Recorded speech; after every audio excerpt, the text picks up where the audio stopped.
Assalamualaikum warahmatullahi wabarakatuh. Alhamdulillah, tidak henti-hentinya kita memuji dan memuja Tuhan kita Allah Subhanahu wa taala. Karena pujian inilah yang akan mendapatkan atau menambahkan buat kita segala nikmat yang kita butuhkan di muka bumi ini.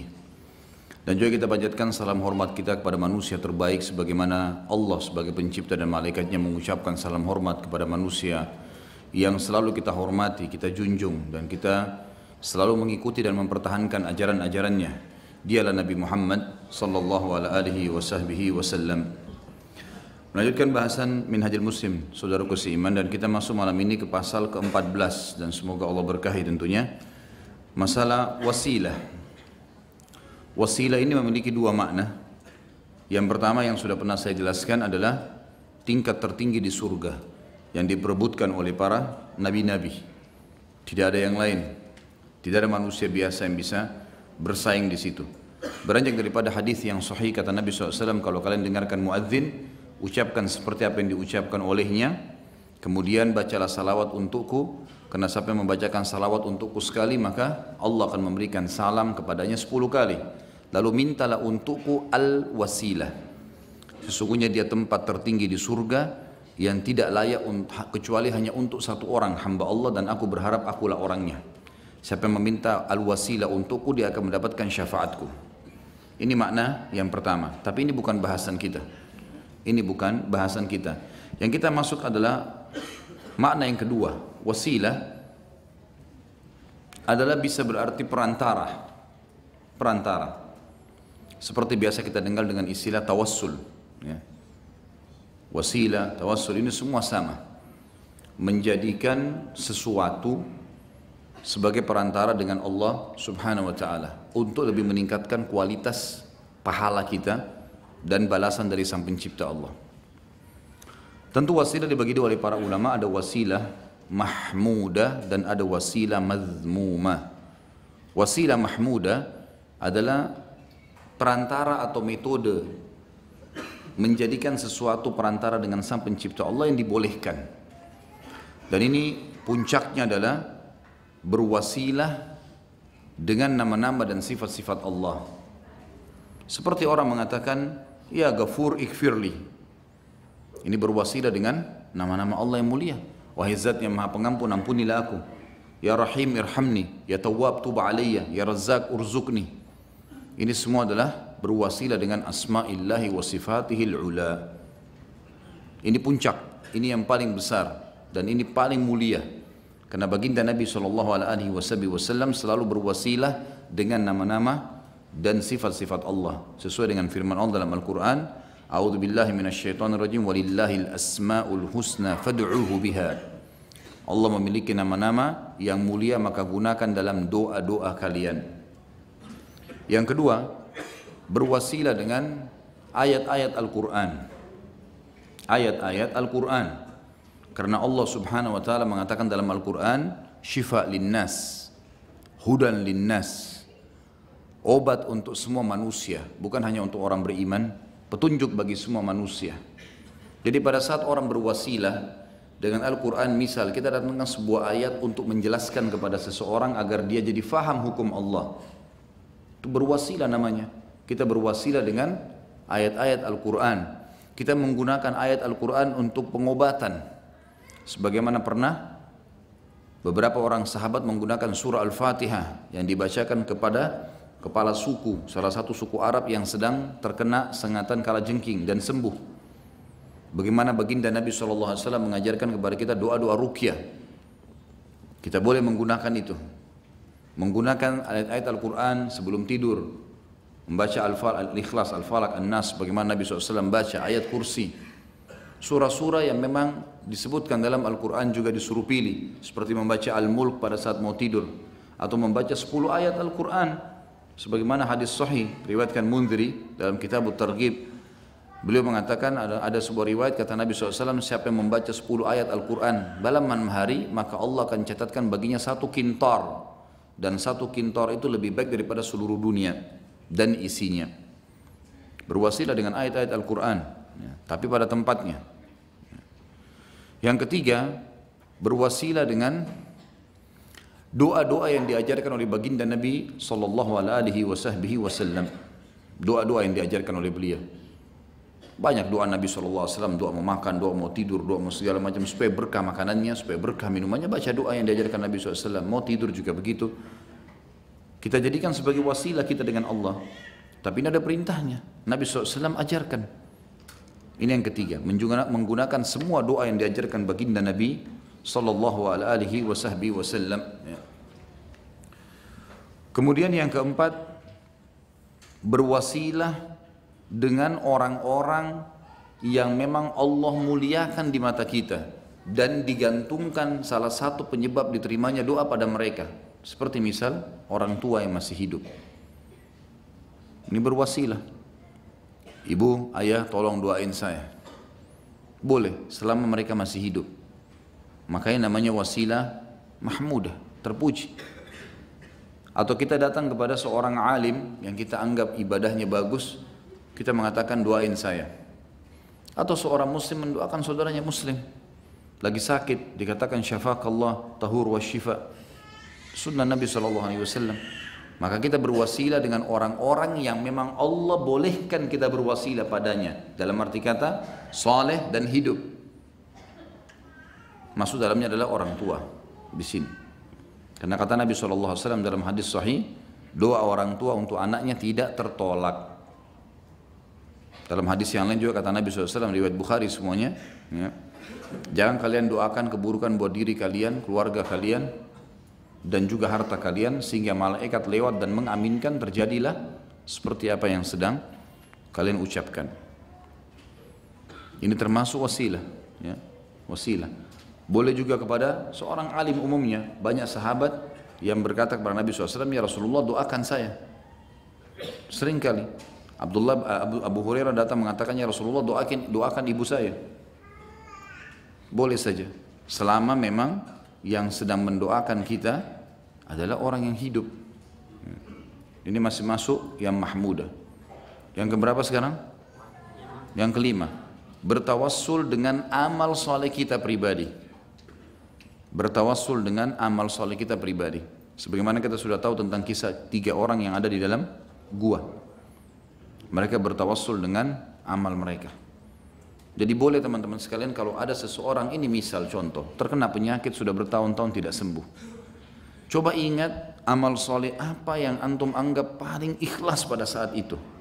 Misal pernah antum bakti sama ibu antum. Pernah satu waktu ibu lagi butuh apa, antum yang biayai rumah sakitnya, antum yang antar, antum yang gini. Antum yakin itu antum dilakukan karena Allah perintahkan. Bilang, ya Allah, aku menjadikan amal itu, ya, sebagai wasilah agar engkau menyembuhkan penyakitku. Boleh. Sebagaimana hadis 3 orang di dalam gua. Nanti akan disebutkan juga oleh Syekh Abu Bakar rahimahullah tentang masalah riwayat ini, ya kan?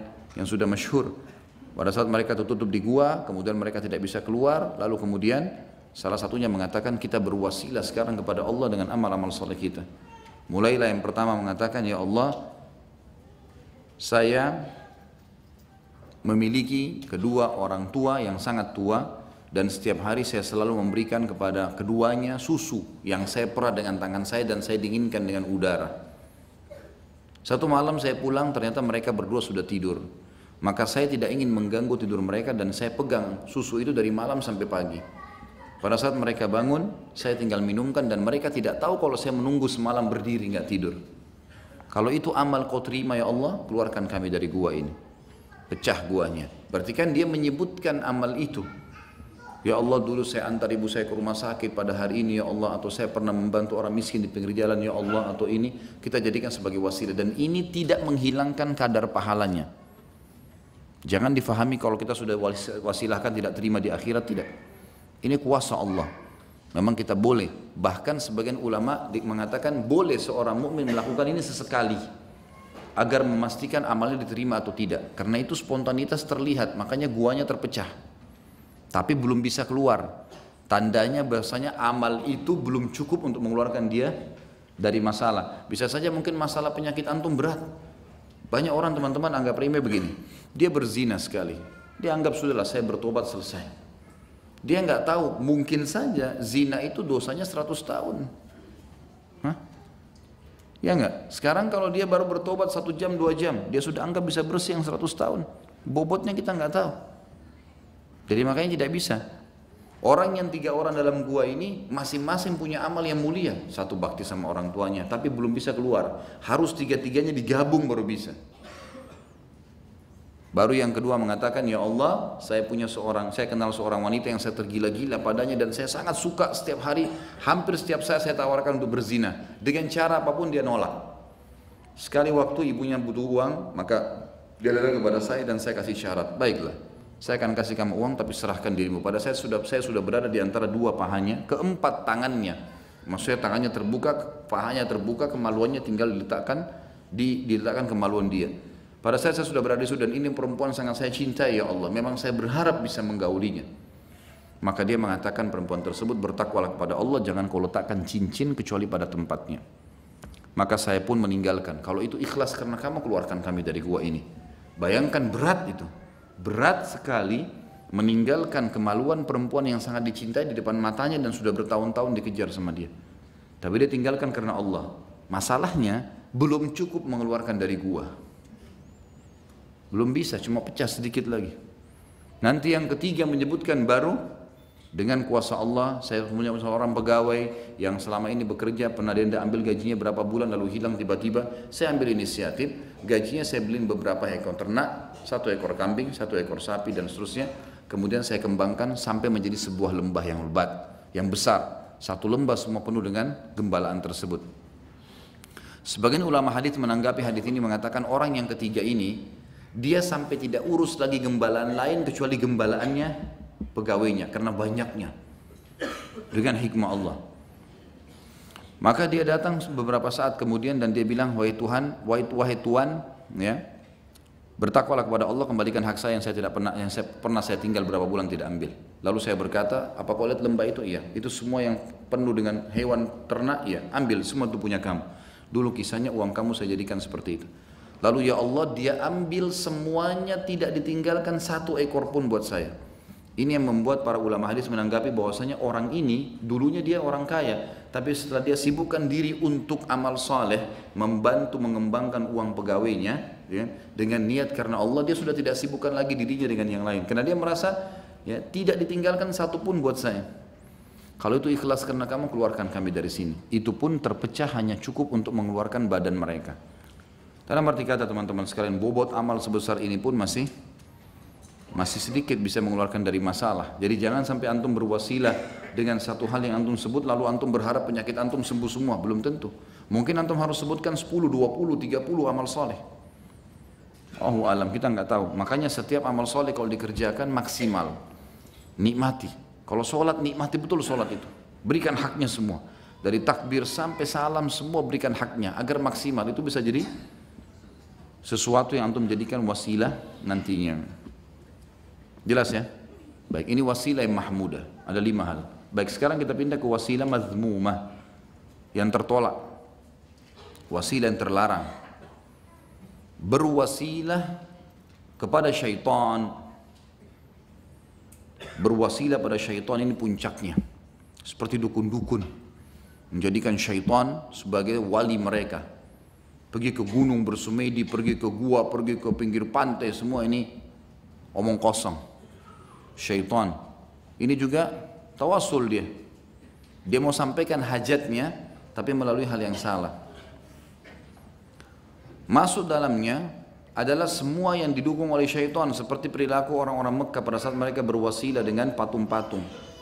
Maka dalam Al-Quran diceritakan Allah SWT berfirman, a'udzubillahi minasyaitonirrajim, wa idza sa'altum man khalaqas samawati wal ard wa sakhkhara asy-syamsa wal qamar la yaqulunna Allah. Hai Muhammad, kalau kau tanya orang-orang kafir Quraisy, siapa yang menciptakan langit dan bumi? Siapa yang mengatur matahari dan bulan? Mereka akan mengatakan Allah. Baik, tanya mereka, kenapa mereka masih menyembah patung-patung itu? Kenapa mereka masih jadikan perantara dengan Allah? Mereka menjawab di ayat lain, ma na'buduhum illa liyuqarribuna ilallahi zulfa. Kami enggak sembah berhala-berhala kecuali kami jadikan perantara dengan Allah. Gara-gara itu Allah cap musyrik. Jadi enggak bisa, antum enggak boleh pakai jimat, enggak boleh menganggap pohon keramat Umar bin Khattab sampai menebang pohon Bai'at Ridwan.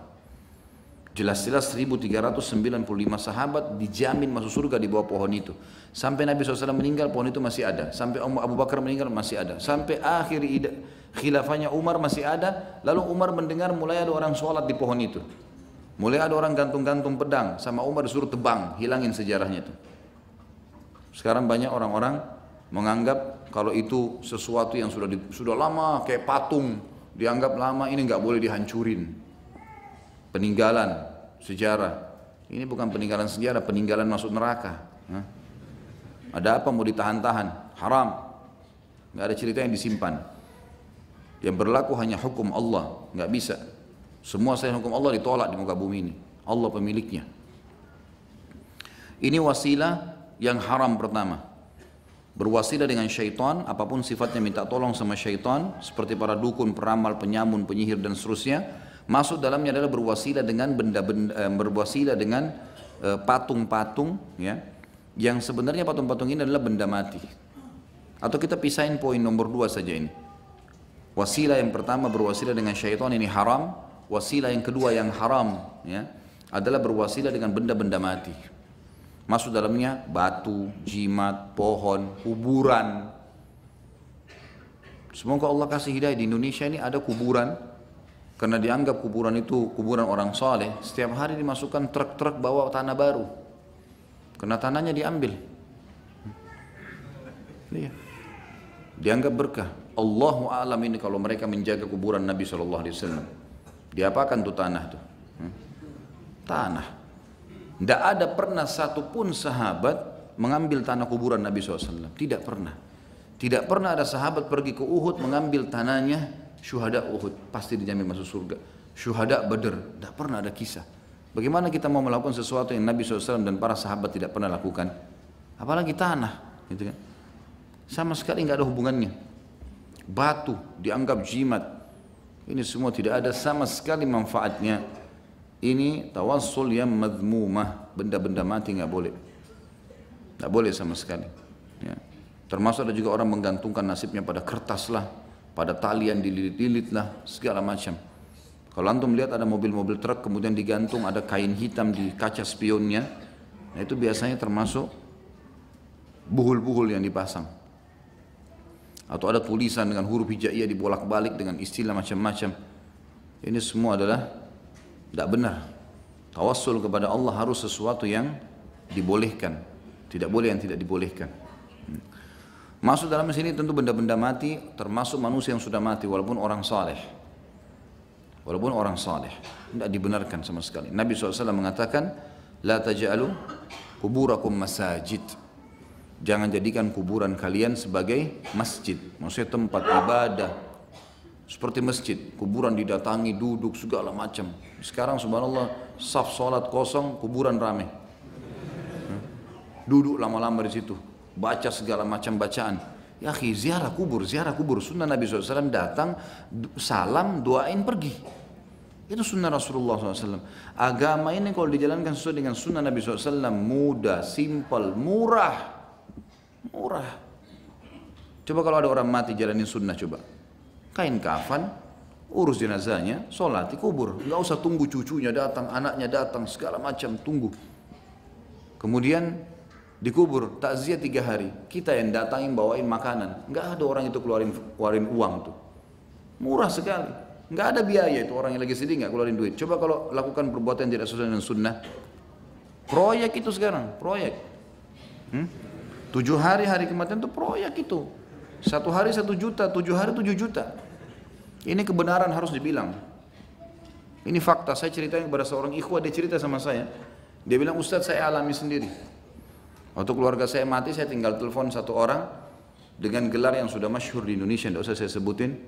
Baik, siapin aja 1 juta 1 hari. Nanti saya kirim orang saya ke sana. Proyek. Jadi orang-orang yang terganggu dengan dakwah sunnah ini, orang-orang yang punya proyek di belakang dakwah ini. Terganggu kantongnya. Dia nggak pikir akhiratnya. Tanggung jawab di depan Allah SWT besar. Makanya segala macam fitnah disebarkan untuk orang-orang yang mendakwakan sunnah. Kemarin di Banjarmasin sudah dengar kan? Saya pergi sana, saya bilang sama panitia, kalau saya mau pengaji, saya pengajian tidak masalah. Kalau sampai saya mati itu ajal, tidak ada masalah sama sekali. Alhamdulillah urat takut saya sudah putus kecuali untuk Allah. Orang mukmin tidak akan takut kecuali kepada Allah. Ada tanda tangan kertas kemudian tiba-tiba mau diikutin. Kenapa mau diikutin? Saya warga negara Indonesia, saya bukan PKI. Yang disampaikan jelas. Kalau saya sembunyi-sembunyi teman-teman sekalian tidak ada shootingan nih. Hampir 600 judul ceramah, alhamdulillah semua diupload, bisa dilihat. Cari satu persatu. Kalau ada yang salah berikan masukan kepada saya. Saya seorang muslim yang salah. Saya perbaikin. Saya minta maaf kalau saya salah. Alhamdulillah. Seorang mukmin jelas hidupnya. Gak ada neko-neko. Benar-benar salah-salah. Selesai. Gitu kan? Di web ada alamat saya kok. Pengajian di Al-Fatah, masjid ini jam sekian. Ada. Seluruh Jakarta ada. Silakan hadir. Rujukan buku nih. Judulnya jelas. Gak ada sesuatu yang tersembunyi bagi saya. Apanya itu dibilang memecahkan umat, takfirilah. Kapan pernah saya kafirkan orang? Panitia sudah bingung, udah nggak usah Ustaz. Oke, nggak apa-apa kalau nggak usah. Tapi kalau antum mau suruh saya isi, saya datang. Biar saya jalan kaki ke masjid, saya bisa sana. Nggak ada masalah. Tapi saya lihat begitu sudahlah, simpang siur akhirnya berhenti. Ini dibumbuhin lagi sekarang. Hebat tuh Banjarmasin berhasil menolak Salafi Wahabi takfiri Khalid Basalamah. Banyak sekali gelar saya. Sudah tahu belum ada istilah transfer pahala? Kalau orang lagi fitnah, ceramah, sampaikan tentang antum sesuatu, dicaci maki, senyum aja, senyum. Alhamdulillah, jazakallah khairan. Jazakallah khairan, ini transfer gratis ini. Silakan terus lanjutin. Silakan.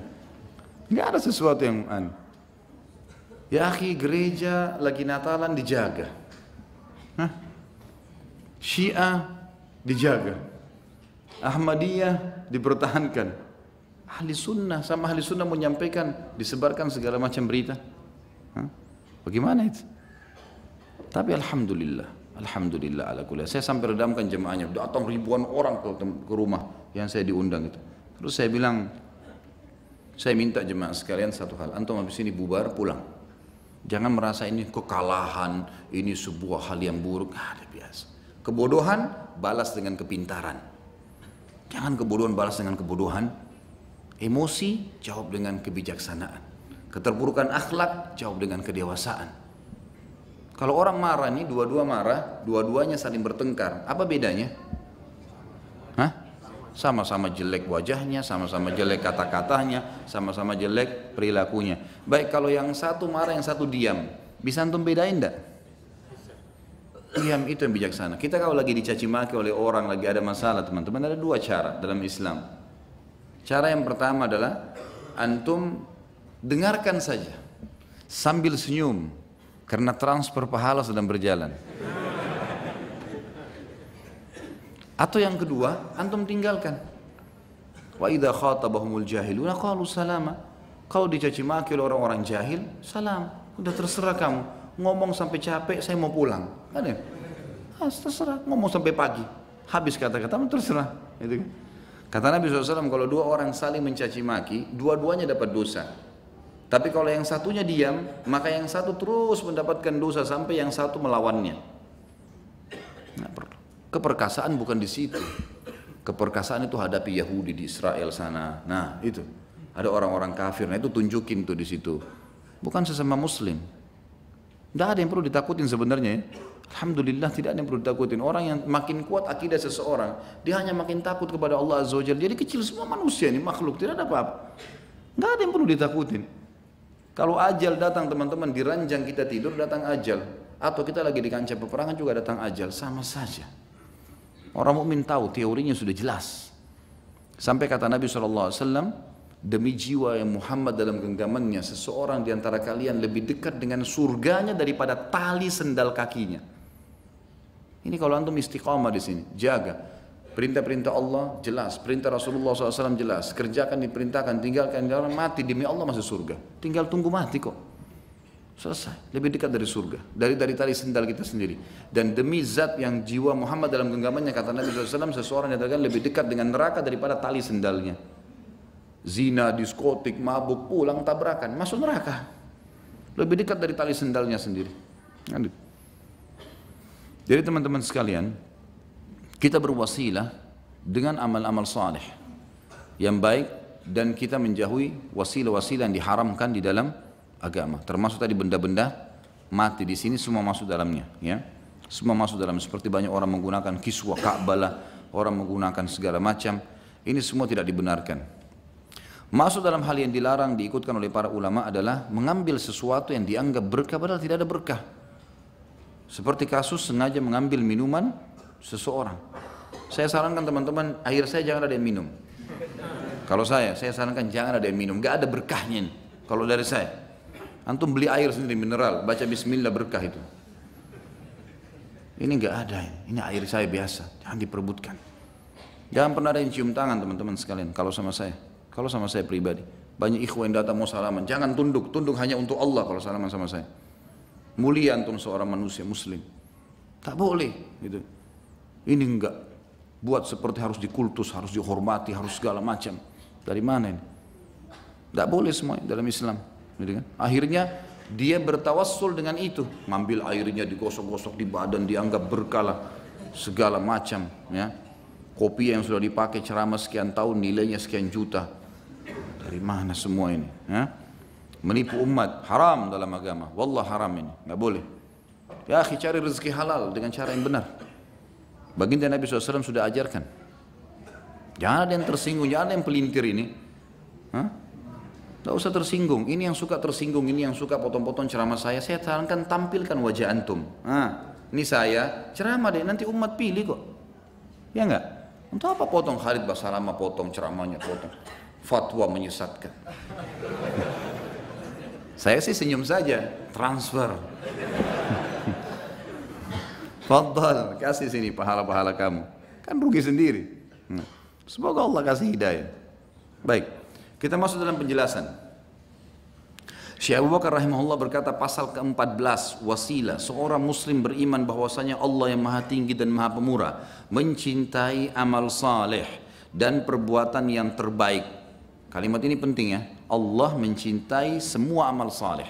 Jadi setiap antum kerjakan sesuatu yang Allah perintahkan, maka itu akan mendatangkan cintanya Allah pada antum, sunnah atau wajib. Maka lakukan yang terbaik. Seperti antum kalau kerja di kantor, antum melakukan sesuatu dengan baik, pimpinan antum akan senang. Kan gitu, dapat semua yang dijanjikan. Rasional, sederhana. Dia Allah mencintai hamba-hambanya yang saleh, dan bahwasanya Allah yang maha tinggi dan maha pura mengajak hamba-hambanya untuk bertakarrub atau mendekatkan diri kepadanya, akrab dan tawassul. Hal-hal yang dibolehkan silahkan lakukan. Karena itulah seorang muslim bertakarrub kepada Allah, bertawassul kepadanya dengan berbagai amal saleh dan perkataan-perkataan yang baik. Ia memohon kepada Allah dan bertawassul kepadanya dengan menyebut nama-namanya yang sempurna atau asma'il husna dan sifat-sifat kesempurnaannya. Juga bertawassul dengan imannya kepada Allah dan kepada Rasulnya Muhammad SAW, serta dengan kecintaannya kepada Allah, kecintaannya kepada Rasul SAW, kecintaannya kepada orang-orang saleh dan segenap kaum muslimin. Ia bertakarrub kepada Allah dengan melakukan salat fardu, zakat, puasa, ibadah haji dan amal-amalan sunnah. Ia juga bertakarrub kepada Allah dengan meninggalkan apa-apa yang diharamkan dan menjauhi segala larangan. Ya. Poin di sini dulu teman-teman sekalian, sabar itu ada 3 yang harus dijaga. Sabar dalam mengerjakan amal saleh, ketaatan, sabar dalam meninggalkan dosa, dan sabar dalam menghadapi semua jenis cobaan, sakit, hilang harta, gangguan orang dan seterusnya. Ini 3 hal sabar. Dan sabar definisinya adalah menerima takdir Allah dan ikhtiar mencari jalan keluar. Itu sabar. Antum duduk di sini 2 jam, butuh sabar. 2 jam butuh sabar, duduk, dengar, gitu kan? Kita pergi jihad, butuh sabar, tinggalin keluarga, tinggalin pekerjaan. Kita pergi haji, sabar, terbang pesawat jauh, panas, sabar. Bangun sholat malam, masih ngantuk, sabar. Subuh ke masjid, gerimis, hujan, jalan, sabar, gitu kan? Ini semua harus disabari, nggak bisa enggak. Terima sebagai perintah Allah, tetap jalankan. Tinggalkan maksiat, sabar. Semua kita teman-teman pasti terlintas dalam hidupnya kesempatan zina, kesempatan bohong, kesempatan bagaimana tidak. Sekarang kalau antum lagi safar, antum tinggal di hotel sendiri, bisa nggak antum panggil perempuan tidak benar? Setiap saat antum bisa undang. Terlintas, tapi kita sabar. Enggak, saya nggak mau, haram dalam agama. Kesempatan buat nota palsu di depan mata kita katakan duit perusahaan. Setiap saat kita bisa palsuin. Bisa kita melanggar, bisa segala macam yang kita lakukan, tapi sabar. Maksiat nggak boleh, saya nggak mau, haram dalam agama. Komitmen tidak boleh. Begitu juga dengan cobaan-cobaan yang datang. Semua ada cobaan datang, sabar, terima. Karena Nabi SAW mengatakan Allah tidak akan menguji seorang hamba di atas kapasitasnya. Baik, lalu dikatakan ia tidak berdoa kepada Allah dengan kedudukan jah siapapun dari makhluk ini dan tidak pula dengan amal ibadah seorang manusia. Jadi nggak boleh orang mengatakan, ya Allah dengan amalnya ayah saya yang selalu sholat malam sembuhkan penyakit saya. Nggak ada hubungannya. Ayahnya yang buat, hubungannya sama kamu. Dengan amalnya Nabi Muhammad SAW, itu Nabi SAW, bukan, nggak ada hubungannya sama kita amal beliau. Sebab kedudukan seseorang yang mempunyai kedudukan itu bukan hasil usaha dirinya. Kata Syekh Abu Bakar rahimahullah. Demikian pula amal seseorang bukanlah amalnya. Maka dari itu seorang muslim tidak boleh memohon kepada Allah dengan amal orang lain dan menjadikannya sebagai wasilah atau perantara antara dirinya dengan Allah yang maha tinggi dan maha pemurah. Allah yang maha tinggi dan maha pemurah tidak mengajarkan kepada manusia untuk bertakarrub kepadanya dengan selain amal ibadah mereka sendiri. Dan kesucian ruh mereka itu hanya didapat dengan iman dan amal saleh diri sendiri. Iman yang demikian itu didasari oleh dalil-dalil nakli dan akli berikut ini. Dalil nakli yang pertama, berita dari Allah yang maha tinggi dan maha pemurah tentang hal tersebut seperti dalam firman-Nya surah Fatir ayat 10. A'udzu billahi minasyaitonir rajim, ilaihi yas'adul kalimut thayyib wal 'amalus shalihu yarfa'uh. Kepada Allah lah naik perkataan-perkataan yang baik dan amal-amal soleh dinaikkan. Maksudnya semua amal yang baik, yang soleh, yang diperintahkan akan dilaporkan kepada Allah, sampai kepada Allah. Amal-amal buruk Allah tidak butuh dibawa ke langit. Sudah Allah tahu itu kesalahan, sudah cukup, hukumannya sudah ada. Mudah-mudahan saja mereka bertobat. Juga firman Allah Subhanahu wa taala al-mu'minun, jadi dengan amal-amal soleh Allah akan terima. Itu bertawassul dengan amal kita kepada Allah. Al-Mu'minun ayat 51, kata Allah SWT berfirman, a'udzubillahi minasyaitonirrajim, ya ayyuhar rusulu kulu minat thayyibati wa'malu salihah. Hai rasul-rasul, makanlah dari makanan yang baik-baik dan kerjakan amal saleh. Dimaksud dengan kerjakan amal saleh, jadikan amal saleh kalian cara mendekatkan diri kepada Allah. Kemudian Al-Anbiya 75 juga Allah SWT berfirman, a'udzubillahi minasyaitonirrajim wa adkhalnahu fi rahmatina innahu minas salihin. Dan kami masukkan dia ke dalam rahmat kami karena sungguhnya dia termasuk orang-orang saleh. Maksudnya ini perkataan untuk Allah SWT untuk para nabi-nabi. Karena kesolehan mereka maka Allah Subhanahu wa taala masukkan dalam golongan orang-orang saleh. Sebagian ulama mengatakan kalau ada orang terus memaksakan diri dalam satu jenis ibadah sehingga akhirnya semua jenis ibadah sehingga akhirnya dia menjadikan sebagai sebuah rutinitas, maka Allah secara spontanitas memasukkan dia sebagai orang-orang yang saleh. Dan ini tentu harus dipaksakan teman-teman ya. Ibadah itu harus dipaksakan. Allah berfirman, a'udzubillahi minasyaitonir rajim, walladzina jahadu fina lanahdiyannahum subulana. Orang yang maksakan diri ke jalan kami, paksain diri baca Quran, paksain diri sholat malam, paksain hadir majelis ilmu, paksain bakti dengan orang tua, paksain pergi haji, paksain jihad, paksain baca Quran dan hafal, semuanya kami akan tunjukkan dia ke jalan-jalan kami. Allah akan mudahkan. Antum ngantuk bangun malam hari, paksain. Tidak, saya mau bangun sholat malam. Ngantuk iya, coba uduk, coba sholat, bergulir kan? Dicatat pahala. Ngantuk nanti akan hilang. Bisa istirahat nanti. Gitu. Kemudian dikatakan juga dalam surah Al-Maidah 35, a'udzubillahi minasyaitonirrajim, ya ayyuhalladzina amanu taqullaha wabtaghu ilaihil wasilah. Al-ayah. Hai orang-orang yang beriman, bertakwalah kepada Allah, selalu patuh dan tunduklah dan carilah jalan yang mendekatkan diri kepadanya. Apa saja? Apa saja? Jangan, teman-teman sekalian, jangan ada satu peluang yang antum tidak ada amal soleh. Jangan bengong, jangan diam. Kalau lagi jalan, mulut ini zikrullah, baca. Astaghfirullah, subhanallah, apa saja zikrullah, jangan diam. Syekh bin Baz rahimahullah, beliau kalau lagi terima teleponnya orang, sambil dengar pertanyaan orang itu dia sambil berzikir. Setelah itu baru dia jawab pertanyaan orang itu. Nggak ada waktu untuk buang-buang kosong, nggak ada. Semua bermanfaat. Apalagi nih dari amal soleh apalagi ya. Dan antum kalau biasakan diri dengan amal soleh, Allah akan datangkan pahala amal soleh dengan caranya. Seperti contoh, kalau kita sudah terbiasa dengan amal soleh, teman-teman suka dekatkan diri dengan Allah Subhanahu Wa Taala, nanti kita akan nikmatin ibadah itu. Nanti Allah akan datangkan pahala tanpa antum sadar. Misal antum lagi duduk ada yang telepon, tanya jadwal pengajian. Antum tidak pernah berhubungan sama orang itu, mungkin belum terfikir untuk undang dia, tapi tiba-tiba untuk, oh ya nanti pengajiannya di Al-Fatah hari Selasa, oh ya gini, dia datang ke sana, dapat pahala nggak? Dapat pahala. Saya berapa kali seperti musim haji begini, banyak jemaah saya yang pergi haji, subhanallah pada konsultasi dengan saya, padahal ada pembimbingnya di sana. Saya bersangka baik, Allah masih mau saya dapat pahala sementara saya tidak haji. Baik, silakan lakukan ini Bapak Ibu sekalian, lakukan ini yang saya sarankan. Dipastikan sudah harus begini. Alhamdulillah ada pahalanya. Allah datangkan itu dengan caranya. Ada orang komunikasi, ada orang konsultasi, ada orang minta nasihat, ada sesuatu kemungkaran di depan mata. Dan antum harus berpikir juga kalau ada kemungkaran depan mata teman-teman, itu aset amal jariah loh itu. Bayangkan kalau semua orang sudah baik, antum dapat pahala dari mana nanti? Tapi kalau ada orang yang belum kenal sunnah, belum ke pengajian, belum sholat, jangan langsung antum sinis lihat, nggak berjenggot, bukan sahib. Bukan begitu. Nah ini aset saya ini. Assalamualaikum. Nah kesempatan tuh. Marketing. Target tuh bagaimana dia bisa jadi baik.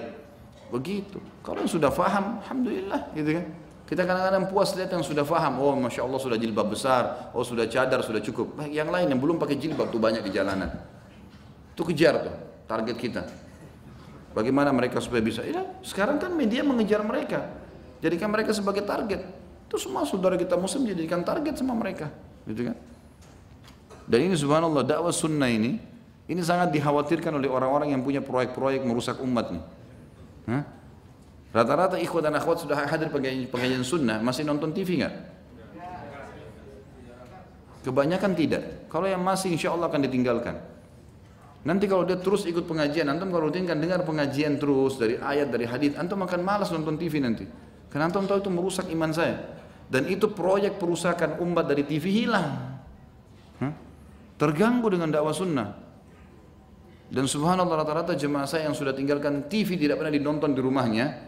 Wah luar biasa tenangnya rumah ini. Kayak ada cahaya rasanya Ustaz. Dulu luar biasa dari gosip ke musik, dari ini, dari itu, dari ini. Tidak selesai masalahnya. Dosa semua. Kemudian dikatakan dalam firman Allah yang lain surah Isra ayat 57, a'udzubillahi minasyaitonir rajim, ulaikal ladzina yad'una yabtaguna ila rabbihimul wasilata ayyuhum aqrab. Al-ayat. Orang-orang yang mereka seru itu mereka sendiri mencari jalan kepada Rabb mereka. Siapa di antara mereka yang lebih dekat kepada Allah? Artinya cobalah antum sendiri yang bergerak. Antum yang berbuat. Antum yang berdoa. Jangan terus bergantung sama orang, doain saya ya. Sesekali boleh. Wasilah dengan orang boleh, saya bilang tadi sesekali. Jangan terus menerus kita bergantung. Antum yang berdoa kepada Allah, antum mendekatkan diri kepada Allah. Bahkan kalau kita terbiasa nanti saya bilang tadi Allah SWT akan mencintai kita karena Allah mencintai orang soleh, mencintai amal soleh. Itu targetnya.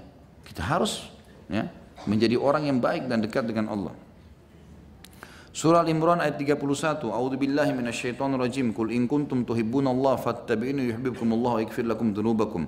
Fattabi'uni yuhibbukumullahu wa yaghfir lakum dzunubakum. Katakanlah hai Muhammad, jika kalian benar-benar mencintai Allah maka ikutilah aku, niscaya aku mengasihi dan mengampuni, niscaya Allah akan mengasihi dan mengampuni dosa-dosa kalian. Maksudnya mengikuti Nabi SAW adalah wasilah. Menjadikan amal-amal soleh yang kita kerjakan, tadi saya bilang zikir-zikir, anjaran Nabi SAW, kita amalkan, itu berarti juga wasilah dengan Allah Subhanahu wa ta'ala. Surah Al-Ma'idah ayat 83, sering berdoa kepada Allah juga wasilah. Rabbana amanna faktubna ma'asyahidin. Ya Rabb kami, wahai pencipta kami telah beriman, maka catatlah kami bersama dengan orang-orang yang menjadi saksi atas kebenaran Al-Quran dan kenabian Muhammad alaihi salatu wassalam. Berdoa juga di sini masuk dalam wasilah. Kemudian juga surah Al-Imran 193 sama. A'udzu billahi minasyaitonir rajim. Rabbana innana sami'na munadiyan yunadi lil imani an aminu bi rabbikum fa amanna. Rabbana faghfir lana dzunubana wa kaffir 'anna sayyi'atina wa tawaffana ma'al abrar. Ya Rabb kami, sungguhnya kami mendengar seruan yang menyuruh kepada iman, yaitu berimanlah kepada Rabb kalian, maka kami pun beriman. Ya Rabb kami, ampunilah dosa-dosa kami dan hapuskanlah dari kesalahan-kesalahan kami dan wafatkanlah kami sebagai orang-orang yang bakti. Jadi kita jadikan dalam doa kita penyebutan, ya Allah, aku sudah beriman padamu ya Allah. Aku sudah coba jalankan perintah-perintah, gitu kan? Maka dengan itu mudahkan aku untuk mencapai tingkat tertinggi dari keimanan misalnya. Bersihkan semua dosa-dosaku ya Allah. Di antara doa yang mulia dari kaum salaf, mereka mengatakan, wahai zat yang agung, sesungguhnya besarnya dosaku, seluruh dosaku, sebesar apapun, terkalahkan dengan keagunganmu. Maka aku mohon dengan keagunganmu agar engkau mengganti semua dosaku dengan pahala. Doa-doa yang mulia, yang agung, yang luar biasa. Dan ini subhanallah teman-teman, kalau kita terbiasa berdoa sama Allah, Allah akan mudahkan nanti lisan kita mengucapkan kalimat-kalimat kita sendiri tidak tahu dari mana untuk memuji Allah subhanahu wa ta'ala. Lakukan puji-pujian, ini menambah keimanan. Itu mulia sekali doa-doa seperti itu. Kemudian dikatakan juga dalam surah Al-A'raf 180, A'udzu billahi minasyaitonir rajim. Walillahil asmaul husna fad'uuhu biha wa dharul ladzina yulhiduna fi asma'i sayujzauna ma kanu ya'malun. Hanya milik Allah lah asmaul husna, nama-nama yang mulia, maka mohonlah kepadanya dengan menyebut asmaul husna itu, dan tinggalkan orang-orang yang menyimpang dari kebenaran dalam menyebut nama-namanya, mengalihkan, menginterpretasikan. Ini semua adalah makna-makna yang tidak benar. Allah punya tangan, tidak bukan tangan. Allah punya kaki, tidak punya kaki.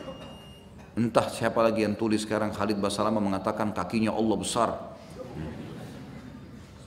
Ngomong transfer, alhamdulillah. Lalu dikatakan menyimpang dari nama-nama. Allah punya kaki, Allah punya kaki. Baik, Allah yang bilang, Nabi SAW yang mengatakan. Di hari kiamat dalam hadis Bukhari dikatakan, kalau neraka dikatakan halim talati, apakah sudah penuh hai neraka? Wa taqulu hal min mazid, dalam surah Qaf, apakah masih ada tambahan? Sampai Rabbul Izza wal Jalal, kata Nabi SAW. Tuhan yang maha mulia dan maha tinggi meletakkan telapak kakinya pada neraka sehingga dia mengkerut seperti mengkerutnya daging. Lalu dia mengatakan, kafa bi izzatika, cukup dengan kemuliaanmu. Baik, Allah. Nabi SAW mengatakan, dan guru kita Nabi SAW sudah menyampaikan Allah punya kaki. Oh enggak, bukan, dialihkan maknanya. Allah mengatakan dalam ayat ini, dan tinggalkan orang-orang yang menyalahgunakan di sini, menyimpang dari kebenaran dalam menyebut nama-namanya. Nanti mereka akan mendapatkan balasan terhadap apa yang mereka kerjakan. Juga Allah Subhanahu wa taala menyuruh kita memperbanyak sujud sebagaimana dalam firman-Nya dalam surah Al-Alaq ayat 19, wasjud waqtarib. Sujudlah dan dekatkan diri kepada Rabb. Dalam hadis Bukhari juga disebutkan, pernah ada seorang sahabat mengatakannya, Rasulullah, doakanlah saya kepada Allah supaya saya ini bisa bersamaan dari surga. Kata Nabi SAW, kau butuh yang lain enggak? Dia bilang tidak. Diulangi lagi, kau butuh yang lain enggak? Enggak. Sampai 3 kali enggak. Lalu kata Nabi SAW, tolonglah saya, bantu saya dengan kau memperbanyak sujud. Banyak sujud kepada Allah, sujud syukur. Nabi SAW setiap kali dengar berita gembira, sujud syukur. Syukur teman-teman sekalian, banyak nikmatnya Allah datang kepada kita. Gak bisa dinilai. Wa in ta'udu nikmatullahi la tuhsuha. Kalau mau hitung-hitung nikmatnya Allah tidak akan bisa kita hitung. Di antara nikmat yang tidak pernah antum terlepaskan adalah makan, minum. Tiap hari lapar enggak? Lapar, baik. Hilang nggak laparnya? Pastilah. Kalau nggak hilang antum sudah mati sekarang. Tiap hari haus, hilang nggak hausnya? Hilang. Kalau kita nggak mungkin kita hidup sekarang. Tiap hari capek nggak? Iya. Baik. Allah mudahkan kita tidur istirahat. Nikmatnya Allah tidak bisa dihitung. Perbanyak sujud kepada Allah SWT. Termasuk membaca ayat Al-Quran seperti tadi masalah sujud. Sujudlah di waktu-waktu dan tempat di mana kita bisa melakukannya. Terutama dalam sholat juga disunnahkan oleh Nabi SAW.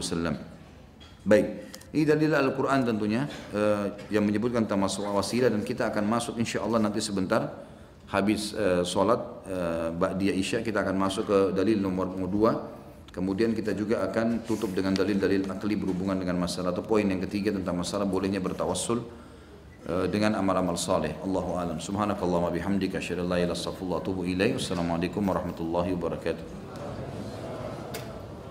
Assalamualaikum warahmatullahi wabarakatuh. Alhamdulillah wassalatu wassalamu ala Rasulillah Melanjutkan dalil kita tentang masalah wasilah. Poin kedua adalah berita dari Rasulullah sallallahu alaihi wasallam tentang wasilah. Sebagaimana sabda beliau yang disebutkan di dalam hadis riwayat Muslim nomor 1015, Tirmidzi nomor 2985 dan Imam Ahmad 8148. Inna Allaha tayyibun la yaqbalu illa tayyiba. Sesungguhnya Allah itu baik, bersih dari kekufuran. Maknanya bisa juga berarti Allah itu suci dan tidak menerima kecuali yang baik atau suci pula. Yang dimaksud sini adalah kalau orang pun mau menjadikan sesuatu perantara dengan Allah, harus yang diperintahkan, harus yang suci, yang sempurna, yang baik. Allah tidak terima sedekah dengan uang haram. Seseorang bersedekah 10 miliar tapi uang korupsi, tidak thayyib, Allah enggak terima. Padahal sebenarnya itu wasilah juga, tapi berwasilah pada hal-hal yang haram. Sabdanya pula Nabi SAW dalam hadis riwayat Tirmidzi dan dinilai sahih oleh beliau, kata Nabi SAW, ta'arraf ila Allah fi ar-rakha'i ya'rifka fi syiddah. Kenalkanlah dirimu kepada Allah di waktu kamu lapang, lagi sehat, lagi kuat, lagi kaya, ya, lagi sempurna. Niscaya dia akan mengenalimu di waktu kamu sempit. Artinya selalu beribadah kepada Allah, berwasilah terus dengan amal-amal saleh di waktu kita lagi sehat. Dan saya pernah bilang teman-teman dalam bab doa, lebih afdal seseorang itu berdoa kepada Allah Azza wa Jal dalam keadaan dia lagi sehat, minta dipertahankan kesehatan, daripada sudah sakit minta disembuhkan. Lebih afdal adalah yang pertama.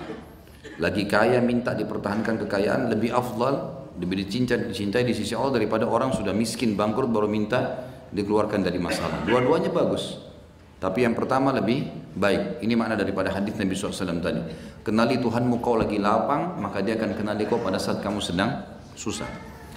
Juga sabda baginda Nabi SAW, sebagaimana beliau riwayatkan dari Allah yang maha tinggi dan maha pemurah dalam hadis riwayat Bukhari nomor 6502, وَمَا تَقَرَّبَ إِلَيَّ عَبْدِي بِشَيْءٍ أَحَبُّ إِلَيَّ مِمَّا افْتَرَضْتُهُ عَلَيْهِ وَلَا يَزَالُ عَبْدِي يَتَقَرَّبُ إِلَيَّ بِالنَّوَافِلِ حَتَّى أُحِبُّهُ. Tidaklah hambaku mendekatkan diri kepadaku dengan sesuatu yang lebih aku sukai daripada mendekatkan diri dengan melaksanakan apa yang telah aku wajibkan kepadanya. Dari sini garis bawahi dulu teman-teman sekalian, banyak orang selalu menganggap remeh sholat 5 waktu atau puasa Ramadan atau haji atau zakat. Dianggap ini wajib, ya sudahlah saya kerjakan saja. Bahkan kadang-kadang ada di antara kita digoda oleh syaitan, termasuk bab syaitan, dia khusyuk pada saat sholat sunnah tapi tidak khusyuk pada saat sholat wajib. Atau dia kejar sholat tahajud tapi subuhnya kebablasan. Ini sama dengan orang cari ikan teri tapi ikan paus lepas. Ya. Harusnya dia fokus, Allah lebih cinta dengan amal wajib. Itu dulu, berikan haknya. Sholat 5 waktu seindah mungkin antum kasih. Sholat sunnah juga setelahnya menyusul. Zakat yang paling maksimal, hitung semua harta, baru kemudian sedekah datang setelahnya. Puasa Ramadan maksimalkan dengan ibadah, baru nyusul puasa-puasa sunnah. Haji maksimalkan, baru nyusul umrah. Ini semua harus difahami teman-teman sekalian. Jadi Allah sangat mencintai. Tidak ada sesuatu kata Allah yang lebih aku sukai daripada ia seorang hamba mendekatkan diri kepadaku dengan apa yang aku wajibkan kepadanya. Dan hambaku senantiasa bertakarrub, mendekatkan diri lagi setelah kewajiban itu kepadaku dengan amal-amal sunnah sampai aku mencintainya. Jadi amal sunnah itu seperti kalau kantor orang kerja lembur, ya. Kerja asasnya adalah yang wajib, maka fokus yang wajib ini harus maksimal. Sabda beliau juga sallallahu alaihi wasallam dalam hadis riwayat Bukhari nomor 7536, hadis qudsi diriwayatkan dari Allah yang maha tinggi dan maha pemurah, wa in taqarraba minni shibran taqarrabtu ilaihi dhira'an wa in taqarraba ilayya dhira'an taqarrabtu ilaihi ba'an wa in atani yamshi ataitu harwalah. Dan sekiranya ia mendekatkan diri kepadaku sejengkal, maka aku mendekat kepadanya sehasta. Dan jika ia mendekatkan diri kepadaku sehasta, niscaya aku mendekat kepadanya sedepah. Dan jika ia datang kepadaku sambil berjalan kaki, niscaya aku akan datang kepadanya sambil berlari kecil. Maksudnya adalah sedikit juhud, sedikit upaya, sedikit memaksakan diri tanda kutip beribadah sudah cukup akan mendatangkan rahmat Allah kepada kita. Makin gencar juga rahmat Allah datang kepada kita. Kata beliau di sini Syekh Abu Bakar rahimahullah, terdapat pula sabda beliau tentang 3 orang yang terperangkap dalam gua. Ini sudah kita sampaikan tadi, di mana yang satu bertawassul dengan bakti kepada orang tuanya, lalu yang satu lagi bertawassul dengan meninggalkan apa-apa yang diharamkan oleh Allah yang Maha Tinggi dan Maha Pemurah, dan yang ketiga bertawassul dengan mengembalikan hak orang lain kepada pemiliknya setelah ia mengembangkannya. Salah satu dari mereka berkata kepada yang lain, lihatlah amal-amal soleh yang pernah kalian lakukan semata-mata karena Allah, lalu berdoalah kepada Allah dengan menjadikan amal soleh itu sebagai wasilah. Mudah-mudahan Allah memberikan jalan keluar dari gua. Lalu mereka pun berdoa dan bertawassul dengan amal-amal soleh yang telah mereka lakukan, maka batu besar yang menutup gua pun bergeser atau pecah dan akhirnya mereka dapat keluar dari gua dengan selamat. Riwayat ini disebutkan Imam Bukhari nomor 5974 dan Imam Muslim 2743. Ini saya lebih cepat baca karena sudah kita jelaskan di awal pertemuan tadi. Kemudian juga sabda Nabi SAW tentang masalah sujud, sebagaimana tadi di dalam dalil Al-Quran juga ada surah Al-Alaq tadi ayat 19, wasjud waqtarib. Juga sabda Nabi SAW mengatakan aqrabu ma yakunul abdu min rabbih wa huwa sajid. Posisi paling dekat seorang hamba dari Rabbnya adalah ketika ia sedang sujud. Riwayat lain mengatakan maka perbanyaklah doa. Teman-teman, saya sarankan kalau antara azan dan iqamah waktu mustajab doa, ya. Sudah tahu kan itu tentunya. Baik. Sekarang saya pernah seorang ikhwah di sebelah saya, dia berdoa lama sehingga hampir iqamah dia enggak sholat sunnah. Ya kan? Saya ingatkan, ya akhi, kenapa antum enggak gabungkan? Kenapa enggak sholat sunnah? Lagi berdoa Ustaz, kenapa enggak digabungin? Kenapa begitu tidak selesai azan antum langsung berdiri sholat sunnah? Sholat selama-lamanya sampai tunggu iqamah. Sekalian berdoa lagi sujud. Boleh digabungin. Kenapa kita berdoa lalu kehilangan sholat sunnah? Padahal pada saat itu diperintahkan dua-duanya. Ada sholat qabliyah dan ada sunnah, doa. Maka gabungkan. Bisa berdoa dalam sujud, bisa berdoa sebelum salam. Itu dibuka pintu. Nabi SAW menyuruh kita berdoa lagi sujud, apalagi ibadah sunnah. Ya digabungkan dua-duanya, gitu kan? Bisa kita berdoa, itu penting. Ucapan beliau juga ketika berdoa, Nabi SAW menjadikan perantara doanya kepada Allah Subhanahu Wa Taala. Hadis riwayat Imam Ahmad nomor 3704 dengan sanad hasan. Ini tentang orang bagaimana menghilangkan sumpeknya, sedihnya, karena jaminan dari Nabi SAW pasti Allah akan ganti kesedihannya, kesusahannya menjadi kenikmatan. Nabi SAW berdoa, as'aluka Allahumma bikulli ismin huwa lak sammaita bihi nafsaka wa anzaltahu fi kitabika wa 'allamtahu ahadan min khalqika wa ista'tharta bihi fi ilmil ghaibi 'indak an taj'al qur'anaka 'azima rabi'a qalbi wa nura sadri wa jilaa'a huzni wa dhahaba hammi wa ghammi. Tentu ini ada kalimat sebelumnya yang terputus doanya ini, Allahumma bi ilmikal ghaib wa qudratika al khalq ahyini ma 'alimta. Allahumma inni 'abduka wa ibni 'abdika wabni amatik, ya Allah sungguhnya saya hambamu, anak dari hamba laki-lakimu, maksudnya ayah kita, anak dari hamba perempuanmu, nasiyati biyadik, ubun-ubunku di dalam genggamanmu, maudin fiyya hukmuk, berlaku adil hukum-hukummu padaku, adlun fiyya qada'u, adil semua keputusanmu, as'aluka ya Allah bikulli ismin hulak, baru masuk di sini, ya Allah aku meminta dengan nama-namamu yang engkau miliki, sammaita bihi nafsaka, untuk menamakan dirimu sendiri, au 'allamtahu au anzaltahu fi kitabik, atau engkau turunkan dalam kitab-kitabmu, au 'allamtahu ahadan min khalqik, atau engkau ajarkan kepada salah satu dari hamba-hambamu, au ista'tharta bihi fi ilmil ghaibi 'indak, atau engkau simpan nama-nama itu di sisimu dalam alam gaib yang kami tidak tahu, antaj'al qur'ana 'azima rabi'a qalbi, agar engkau menjadikan Quran yang maha agung ini sebagai pelipur hatiku, atau pelipur ya hatiku, wa nura sadri, dan cahaya bagi dadaku atau kelapangan dadaku, wa jilaa huzni, dan pelita kesedihanku, wa dhahaba hammi wa ghammi, dan juga penghapus keluh kesahku. Ini hadis yang saya katakan hadis hasan riwayat Imam Ahmad. Kemudian juga Nabi SAW bersabda dalam hadis lain riwayat Tirmidzi nomor 3475, Abu Dawud 1493, Ibnu Majah 3857. Ini menyebutkan Nabi SAW bersabda, laqad sa'ala hadha bismillahil a'zam alladhi ima su'ila bihi illa a'ta wa ma du'a bihi illa ajab. Orang ini telah memohon kepada Allah dengan menyebut nama Allah yang agung, dan tidaklah Allah dimohon dengannya melainkan pasti dia memberi, dan tidaklah dia diseru dengannya melainkan pasti dia mengabulkannya. Maksudnya menggunakan kalimat Allah. Ini juga termasuk sebagian ulama salaf kalau berdoa mereka mengatakan, ya Allah aku memohon kepadamu, ya, aku memohon kepadamu, saya terlupa lafadznya ya, tapi di antara doa-doa mereka itu, ya, aku memohon kepadamu ya Allah dengan nama-nama yang engkau miliki dan engkau cintai. Ini makna Indonesianya ya. Aku memohon kepadamu ya Allah dengan nama-nama yang engkau miliki dan engkau cintai, yang bila aku gunakan engkau akan ijabah permintaanku, dan kalau aku beristighfar dengannya, dengan menggunakan namamu itu, engkau mengampuni dosa-dosaku.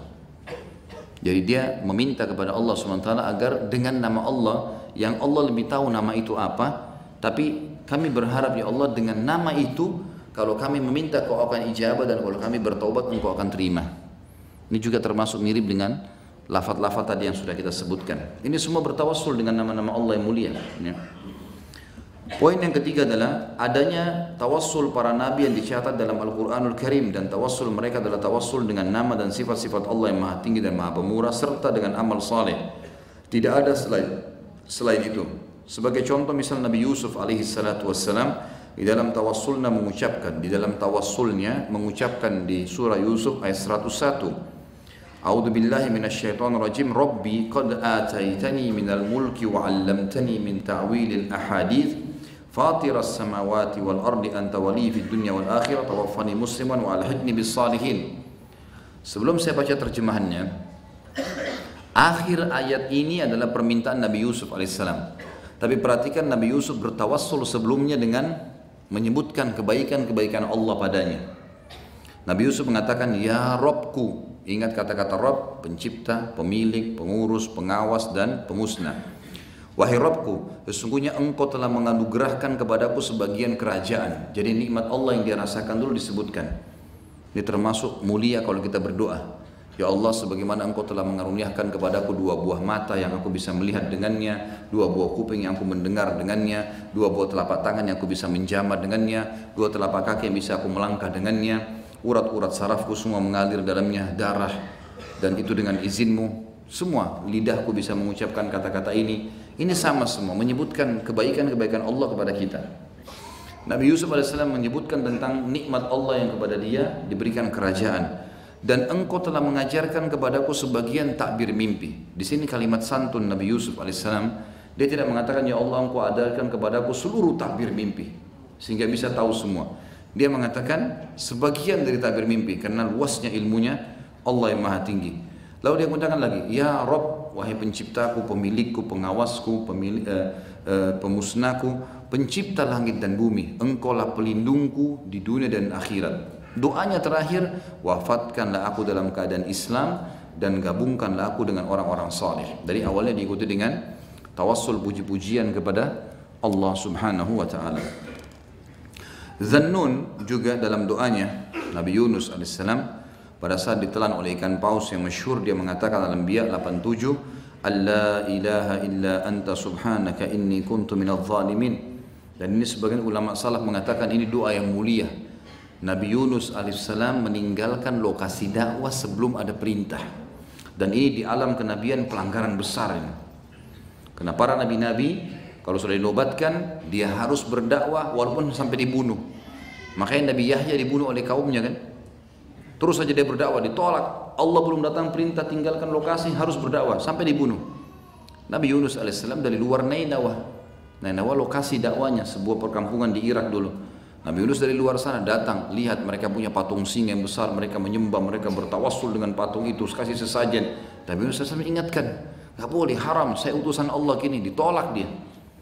Beberapa bulan dia berdakwah alaihissalatu wassalam, tiba-tiba saja Nabi Yunus berdoa sama Allah, Ya Allah, ini kaum tidak mau terima nih. Sudah selesai, saya mau pindah lokasi lain ya Allah, lokasi yang menerima. Allah belum jawab.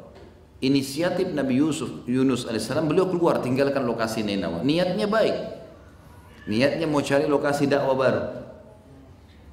Tapi yang terjadi ini pelanggaran di alam kenabian, ini pelanggaran, tidak boleh.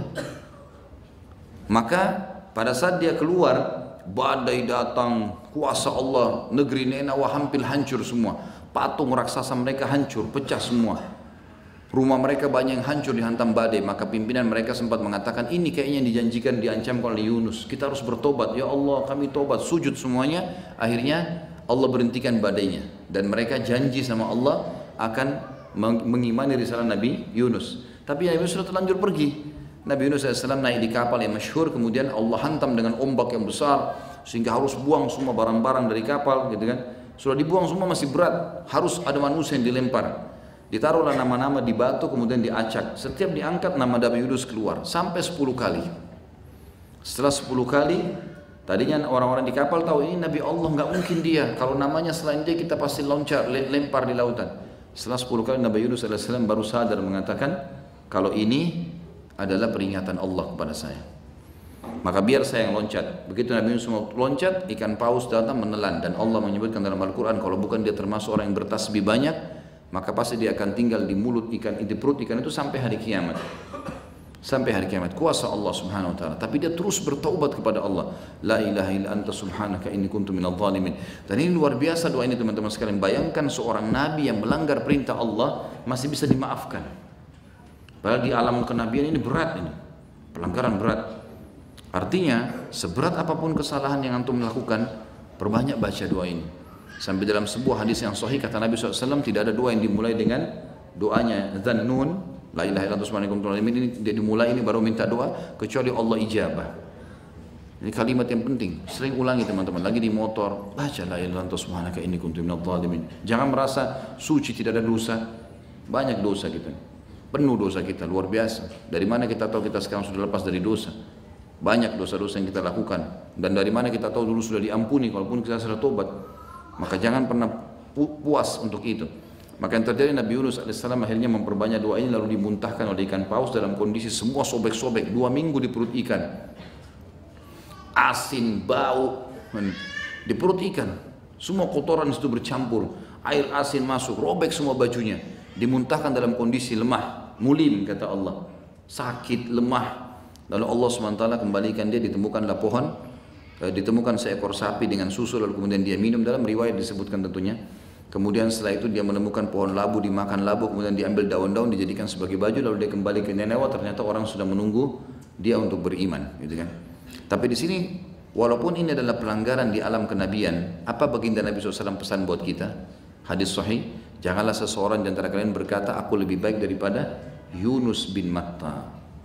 Jangan sampai kita menjadi dai, kita menjadi seorang mubalik, kemudian kita merasa kita lebih baik Nabi Yunus, tinggalin dakwah saya. Enggak, ini enggak boleh. Karena tetap para nabi-nabi di atas semua manusia. Semua nabi lebih mulia daripada manusia, enggak ada yang mengalahkan mereka. Dan saya sarankan teman-teman sekalian, mulai malam ini antum jangan tidur kecuali baca kisah satu nabi satu hari. 25 hari ke depan antum sudah baca semua 25 nabi dan rasul. Baca saja, cuma baca, enggak ada ruginya. Karena ini wajib kita tahu, mereka manusia terbaik secara mutlak. Baru datang para sahabat nabi-nabi. Ya, kita kadang-kadang sibuk membaca kisahnya Abu Bakar, kisahnya Umar, itu bagus. Tapi tidak pernah tahu kisahnya Nabi Ilyasa, Dzulkifl. Enggak pernah kita tahu kisahnya. Tetap Dzulkifl lebih afdal daripada Abu Bakar. Tetap Ilyasa lebih afdal daripada Umar. Para nabi-nabi enggak ada kelasnya itu. Itu orang-orang utusan Allah Subhanahu wa taala. Makanya ulama pun mengatakan kalau Abu Bakar lebih afdal daripada semua manusia kecuali nabi-nabi. Enggak ada yang kalahkan nabi-nabi. Nah, ini doa mereka diantaranya, bertawassul dengan taubat. Ini pelajaran buat kita, pelajaran. Kalau Dzannun bisa dimaafkan di alam kenabian sudah berat, maka apalagi kita bisa dimaafkan tentunya. Nabi Musa AS juga mengatakan pada saat beliau sempat tidak sengaja memukul wajahnya satu orang Kipti kemudian mati, beliau mengatakan dalam surah Al-Qasas ayat 16, A'udzubillahi minasyaitonirrajim, Rabbi inni zalamtu nafsi faghfirli. Ya Rabbku, wahai penciptaku, pemilikku, pengawasku, pemusnahku, sesungguhnya aku telah menganiaya diriku sendiri, maka ampunilah aku. Juga dalam surah Ghafir ayat 27, Inni udhtu bi Rabbi wa Rabbikum min kulli mutakabbirin la yu'minu biyawmil hisab. Sesungguhnya aku berlindung kepada Rabbku dan Rabb kalian dari setiap orang yang menyombongkan diri, yang tidak beriman kepada hari hisab. Di sini maksudnya adalah kalau kita teman-teman sekalian lagi menghadapi ada orang ngotot dengan kesalahannya, tidak usah untuk mencaci maki dia, nggak ada gunanya mencaci maki. Kita lakukan, kita mengatakan, ya Allah, aku berlindung kepadamu aku berlindung kepada atas nama Tuhanku dan Tuhan orang ini, ya, atau Tuhan kalian, maksudnya Allah SWT, dari semua orang-orang yang sombong dan tidak takut dengan hari hisab. Ini termasuk adab dalam doa. Kita tidak usah caci maki, tapi kita mendoakan agar dia bisa mendapatkan petunjuk dengan izin Allah. Nabi Ibrahim dan Ismail alaihimussalam dalam doa mereka mengucapkan setelah membangun Ka'bah, padahal perintah Allah, mereka masih mengucapkan bertawassul dengan amal mereka membangun Ka'bah agar Allah jadikan sebagai tambahan amalnya. Al-Baqarah 127, A'udzubillahi minasyaitonirrajim, Rabbana taqabbal minna innaka antas samiul alim. Ya Rabb kami, terimalah dari kami amalan kami, sungguhnya Engkau lah yang Maha mendengar lagi Maha mengetahui. Doa Nabi Adam dan Hawa juga pada saat mereka berbuat kesalahan dalam surah Al-A'raf ayat 23. A'udzubillahi minasyaitonirrajim, Rabbana zalamna anfusana wa in lam taghfir lana wa tarhamna lanakunanna minal khasirin. Ya Rabb kami telah menganiaya diri kami. Nabi Adam alaihissalam ayah kita. Dan perlu digarisbawahi teman-teman sekalian, tidak ada hubungannya antara beliau diturunkan di bumi dengan kesalahannya, ya. Karena Allah SWT memang menciptakan Adam AS dari sebelum ada pelanggaran memakan buah untuk menjadi khalifah di muka bumi. Cuman memang waktu beliau melanggar, ya, Allah Subhanahu Wa Taala mempercepat turunnya di bumi, itu iya. Tetapi bukan berarti turun di bumi ini karena Adam melanggar, ini nggak boleh. Ini tidak ada adab dengan Nabi Adam AS. Nabi Adam memang diciptakan untuk turun di bumi, memang sudah begitu. Ya Rabb kami, pada saat salah mereka mengatakan kami telah mengenai diri kami sendiri, dan jika Engkau tidak mengampuni kami dan memberi rahmat kepada kami, niscaya pastilah kami termasuk orang-orang yang merugi.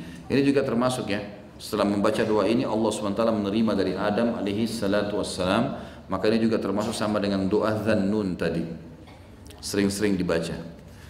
Yang terakhir teman-teman sebagai penutup adalah dalil-dalil akli. Secara akal, yang pertama, kemahakayaan Allah yang maha tinggi dan maha pemurah, dan kefakiran serta ketergantungan manusia kepadanya adalah merupakan perkara yang mengharuskan tawassulnya sang hamba yang hina dina lagi fakir kepada Rabb Tuhan yang maha kaya, Allah yang maha tinggi dan maha pemurah, agar hamba yang lemah lagi hina dan dina ini selamat dari apa saja yang menakutkannya, dan agar meraih apa yang didambakannya dan dicita-citakannya. Bergantung sama Allah tidak ada ruginya, bahkan itu puncak daripada kenikmatan. Siapapun, sekuat apapun musuh depan antum, Allah bisa matikan seketika pada saat itu. Gak ada sesuatu yang berat. Seberat apapun penyakit Allah bisa angkat tanpa berobat. Kuasa Allah, maka jaga hubungan dengan Allah, semua urusan dunia kita selesai. Yang kedua, kealpaan pengetahuan sang hamba manusia akan apa yang dicintai oleh Allah. Maksudnya ketidaktahuan manusia tentang apa yang dicintai oleh Allah secara keseluruhan dan apa yang tidak dicintainya, baik berupa perbuatan ataupun perkataan, adalah merupakan perkara yang memastikan bahwa wasilah itu terbatas pada hal-hal yang diajarkan atau disyariatkan oleh Allah, dan apa yang dijelaskan oleh Rasulnya Muhammad SAW berupa ucapan-ucapan baik dan amal-amal saleh yang boleh dikerjakan, atau ucapan-ucapan buruk atau amal-amal yang tidak terpuji yang harus dijauhi dan ditinggalkan. Jadi secara akal juga beliau mengatakan, karena manusia tidak tahu keterbatasan ilmunya, mana Allah yang cintai, mana Allah yang tidak cintai, secara global, secara keseluruhan, maka di sini menandakan wasilah hanya terikat dengan apa yang dia perintahkan saja. Jadi nggak benar kalau orang bilang yang penting bagus, yang penting saya suka, yang penting mudah, ini nggak bisa. Harus yang penting Allah mau, yang penting Allah perintahkan, nah, itu kalimat yang benar. Yang terakhir, yang ketiga, kedudukan tinggi seseorang seperti kedudukan seorang nabi atau ulama atau wali bukanlah hasil usaha manusia dan juga bukan hasil perbuatannya, tapi karunia dari Allah, dan ini mengharuskan hal tersebut tidak boleh digunakan untuk bertawassul kepada Allah, karena kedudukan seseorang walaupun sangat agung bukanlah merupakan suatu amal kebaikan ketaatan bagi orang lain untuk digunakan mendekatkan diri kepada Allah dan bertawassul, kecuali jika ia telah berbuat dengan anggota badannya sendiri atau hartanya untuk membentuk kedudukan atau kemuliaan seseorang. Maka demikian itu boleh ia jadikan tawassul kepada Allah, karena hal seperti itu diperbolehkan atau diperoleh dari hasil usaha dan jerih payahnya yang ia lakukan semata-mata karena Allah dan hanya berharap ridhonya. Dalam arti kata di sini tidak boleh kita bertawassul dengan amal-amalnya orang lain. Tadi contoh, amal ibadahnya orang tua, amal ibadahnya teman. Ini apa ini, Masya Allah?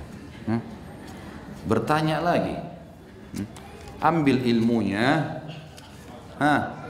amalkan, mati masuk surga. Ana baru saja menempati rumah baru, alhamdulillah, masya Allah. Baik. Ana ingin menanyakan, di rumah itu atau di depan rumah tersebut kira-kira 1 meter ada sebuah kuburan milik tetangga dan tepat di arah ke arah kiblat dari rumah. Apa hukum menjalankan ibadah di rumah tersebut? Mohon penjelasannya Ustaz. Kalau kuburan itu di dalam rumah, nggak boleh. Nabi SAW melarang untuk menjadikan kuburan sebagai masjid, sebagai tempat ibadah maksudnya, nggak boleh. Tapi kalau di luar rumah, di tempatnya tetangga di luar sana lain, bukan di tempat kita. Kalau dalam pagar kita minta pindahin, kuburan harus, jenazah harus dimasukkan ke kuburan muslimin. Itu sunnah Nabi SAW. Nabi SAW tidak pernah menyuruh para sahabat membolehkan mereka kubur di rumah masing-masing. Kalau nabi-nabi beda, karena kata Nabi SAW semua nabi-nabi dikubur di tempat mereka wafat. Memang hukum syariatnya begitu, makanya Nabi SAW dikubur di kamarnya Aisyah, gitu kan. Kalau masalah Abu Bakar sama Umar ini memang permintaan khusus yang diminta oleh Abu Bakar tentunya, ya. Maka dikubur dari situ. Begitu juga Umar meminta izin dengan Aisyah pada saat itu sebagai pemilik rumah. Maka karena ada kuburan Nabi SAW diminta pada saat itu, dan tidak ada sahabat yang memungkirinya masalah itu. Kita cukupkan dengan masalah apa yang sahabat sepakati ijma'nya. Tapi umumnya para sahabat dikubur di kuburan di Baqi, dan tidak ada mereka yang kubur di rumahnya. Sampai sekarang Madinah itu dulu rumahnya para sahabat semua kan, tidak ada yang punya kuburan dalam rumah. Makanya semestinya jangan dilakukan dulu. Saya ingin menanyakan tentang seseorang yang masih percaya akan hari buruk dan hari baik. Apakah perbuatan tersebut termasuk perbuatan syirik kepada Allah Subhanahu Wa Taala? Bukan syirik, tapi dosa besar. Karena kata Nabi SAW, Allah berfirman dalam hadis Bukhari, La tasubbud dahr, kata Allah, fa inni dahr. Jangan kalian caci maki waktu, karena aku pencipta waktu itu. Jadi nggak ada hari sial, nggak ada hari buruk, yang ada hari baik dan ada hari lebih baik. Hari lebih baik Jumat, gitu kan? Hari yang lainnya baik semua. Emang sudah begitu hukumnya. Jadi nggak ada yang dianggap hari sial itu tidak benar. Tolong jelaskan makna hadis Allah menjamin 9 dari 10 pintu rezeki dengan berdagang. Karena hadis ini sering dijadikan salah satu bahan motivasi untuk berwirausaha. Yang benar, dihasankan oleh para ulama masalah itu. Hadisnya jelas, masyhur masalah. Bahwasanya Allah SWT membuka 9 pintu rezeki, gitu kan? Atau 9 dari 10 pintu rezeki di perdagangan. Dan itu umum. Nabi SAW memotivasi para sahabat berdagang. Bahkan kita sudah tahu ada hukum jual beli dalam Islam. Bab khusus, banyak hadisnya. Di buku kita ini nanti kita pelajari. Bab-bab akhir itu nanti ada bab jual beli, macam-macam. Hukum khiyar, hukum produk yang halal, sistemnya, segala macam. Ini akan masuk nanti. Ada bab khusus, panjang lebar masalah jual beli. Dan kita tahu dalam buku-buku fikih masalah itu. Jadi memang itu dianjurkan. Seseorang kalau berdagang dan dia niatkan karena Nabi SAW memotivasi masalah itu dalam hadis ini misalnya. Kemudian ada hadis lainnya yang berbunyi, pedagang yang jujur mereka akan bersama dengan para nabi-nabi. Kedudukannya nanti di surga bersama dengan para nabi-nabi. Pedagang yang jujur, asal dia jujur, apa adanya dia berdagang, gitu kan? Itu mulia, ibadah kalau diniatkan memang karena perintah agama. Ini pertanyaannya tidak masuk di sini. Menanyakan bagaimana Ustadz membuka pertama restoran Ajwad. Apakah membina relasi terlebih dahulu? Saya jalankan lillahi ta'ala, buka, jalan, gitu kan? Itu ceritanya panjang kalau mau diceritain. Keluarga saya terkena dampak riba dan baru tahu hukum riba belum lama ini, yaitu uang pensiunnya terpaksa dipotong oleh hutang riba di bank sampai 2019. Saya sudah berusaha cari jalan keluar, tapi angka yang harus dilunasi sebesar 190 juta. Belum dendanya. Apakah jika menunggu waktu hutang selesai di tahun 2019 dibolehkan? Kalau tidak ada kemampuan dan sudah taubat, tidak membuka lagi pintu riba baru, maka insya Allah masuk dalam Al-Baqarah 275.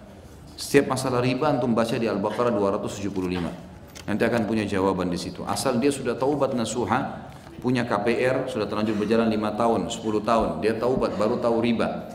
Maka sekarang dia kalau bisa lunasi alhamdulillah, kalau tidak bisa maka dia tutup pintu riba baru, tidak ada lagi, tapi ini dilunasi semampunya walaupun ada bunganya. Tapi dia sudah taubat, insya Allah ini sudah masuk orang yang tidak kena riba lagi. Saya seorang akuntan di perusahaan jasa akuntan. Seluruh perusahaan termasuk ban konvensional di dalamnya. Sebelum laporan keuangan perusahaan-perusahaan diterbitkan di Bursa Efek, laporan keuangannya harus diperiksa oleh perusahaan saya bekerja. Kebetulan saya ditempatkan di divisi yang memeriksa laporan keuangan bank konvensional dan saya tidak bisa memilih untuk pindah ke divisi lain. Apakah saya termasuk terlibat dalam riba dan apakah itu termasuk subhat? Kalau syubhat pasti, kalau syubhat, jadi kan. Tapi kalau perusahaan antum masih memiliki banyak selain bank konvensional yang dikerja, gitu kan, maka hindari divisinya tadi. Kalau tidak bisa, jangan dipaksain, jangan dipaksakan, jangan takut pindah dari tempat situ, cari tempat kerja lain.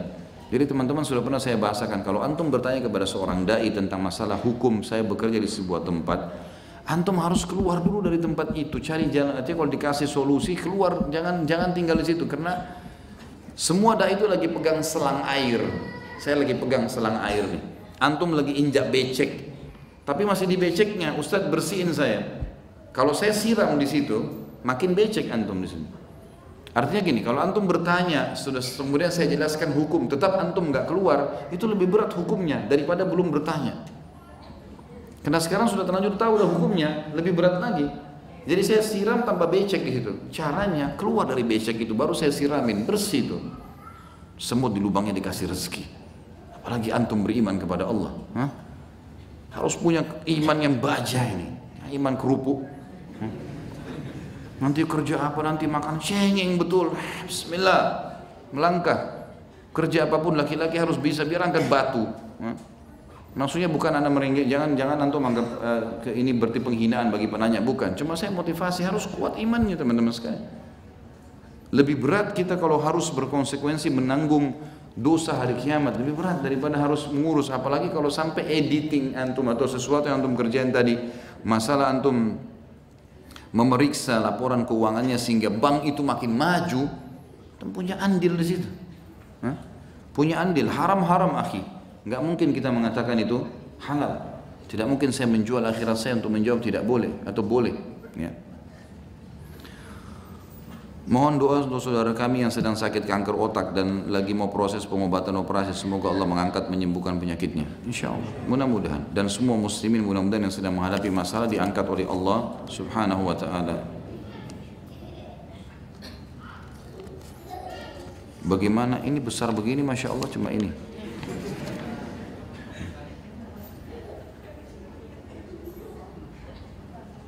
Ini khurafat ini. Yang mau dibaca yang mana? Yang di dalam atau yang di luar? Yang di luar ini bagaimana menurut Ustaz, menurut Islam tentang aura? Dah ada aura-aura. Kebohongan semua itu, dusta. Titik aura lah, dibuka auranya lah. Ini semua cara syaitan. Cara syaitan untuk mentransfer, memasukkan diri itu. Istilah aura itu istilah yang dimodernkan sedikit. Sama dulu dengan orang memasukkan jin. Titik auranya ditekan, ditiup mantra, masuk syaitannya di situ.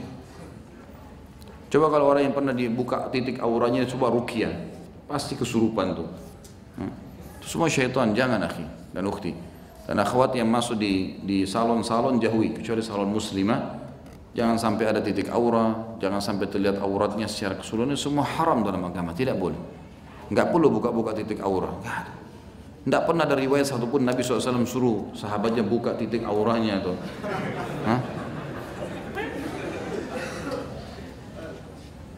Apakah kewajiban untuk taat pada seorang ibu yang tidak pernah sholat, suka caci maki anak, fitnah, suka marah yang keluar batas seperti dalam pengaruh jin sehingga dalam kesehariannya terbawa dalam tutur kata dan perilaku? Apakah masih wajib taat? Tentu saja wajib taat. Dalam keadaan kafir pun wajib taat, tetapi taat pada hal-hal yang bukan berbau maksiat. Kan yang penting titahnya. Kalau titahnya dititahkan sesuatu yang haram, jangan diikuti. Caci makinya sabar. Antum sabar dalam menghadapi, gitu kan? Tetap Allah mengatakan wa qul lahuma qawlan karima. Ucapkan pada mereka berdua kalimat yang karimah, yang santun. Kalau bertawassul dengan orang saleh atau orang alim tapi ada tarifnya walaupun seikhlasnya, hukumnya bagaimana Ustaz? Dari mana orang saleh taruh tarif ini? Dah benar ini. Mustahil ada, salah, khata. Salah besar. Ya. Ini nggak boleh. Tidak perlu akhi. Makanya saya bilang antum yang berusaha sendiri. Ini orang alim dari mana nih? Dia taruh tarif ya. Saya berdoa 15 menit sekian juta gitu. La ilaha illallah. Apakah ada hadis yang sahih jika kita membaca surah As-Sajdah harus sujud?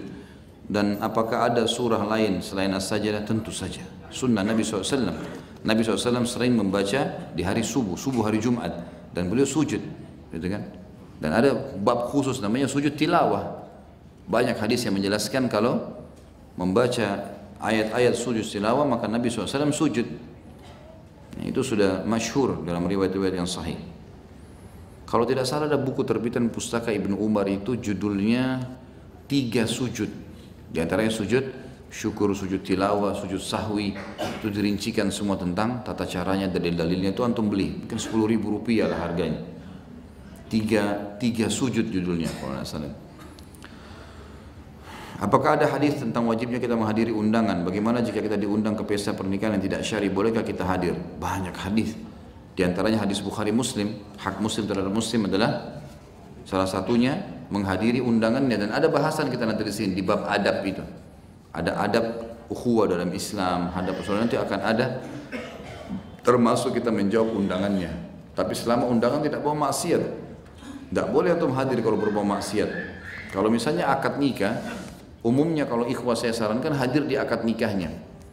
Kalau sudah pesta resepsi biasa di gedung memang umumnya begitu ya. Kalau tidak syar'i jangan hadir.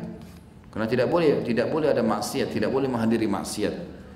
Tidak ada dalil masalah bolehnya menghadiri seperti itu.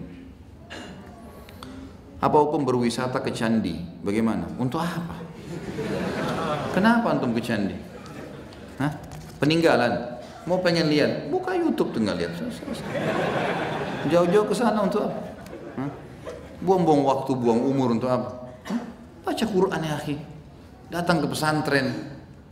Kunjungi rumah anak yatim. Cari yang bermanfaat. Ini sama dengan biasa saya jelaskan ada hal-hal yang sia-sia orang muslim buat. Pelihara anjing, pelihara hewan, pelihara kucing. Ya akhi, pelihara anak yatim. Dapat pahala. Kucing bayar 3 juta per bulan. Biarin hidup hambanya Allah itu di jalan. Yang bermanfaat, yang ada pahalanya. Ada pahala memang, tapi tidak seperti kalau anak yatim. Kata Nabi SAW, saya dan sponsor anak yatim seperti ini di surga. Kayak mau disamakan dengan pelihara kucing. Contoh saja, seperti itu. Pergi candi untuk apa? Candi Borobudur didatangi. Sudah antum tahu, sudah belajar dulu waktu SD kan? Lihat di buku, cukup. Untuk apa datangin? Candi ini baca sejarahnya, baca sejarah Rasulullah SAW, baca tentang Abu Bakar, Umar, peperangan muslimin, itu yang kita baca. Tanda-tanda hari kiamat yang ke depan kita bagaimana ini, itu selamatkan diri. Tidak ada fungsinya itu. Sampai ada yang pernah tanya Ustaz, katanya dari zaman Sulaiman AS, apa urusannya antum? Mau di zaman Sulaiman AS atau tidak? Kita disuruh imani Sulaiman AS, bukan mencari sejarahnya atau mencari sesuatu, tidak perlu. Kita imani apa yang dalam Al-Quran ada, lalu kita imani keberadaannya. Kita sudah bukan hidup di zaman Sulaiman AS, kita hidup di zaman Nabi Muhammad SAW. Apakah boleh berkurban dengan kambing betina? Boleh, nggak masalah. Boleh betina, boleh jantan, yang penting umurnya. Kalau kambing 1 tahun, kalau domba 6 bulan. Asal tidak cacat. Boleh jantan, boleh betina. Ini yang mengatakan harus jantan ini mungkin pedagang kambing kalau supaya ada harganya. Lebih mahal kambingnya nanti. Jangan tersinggung lagi. Dipelintir lagi kata-kata saya. Ahli pelintir semua.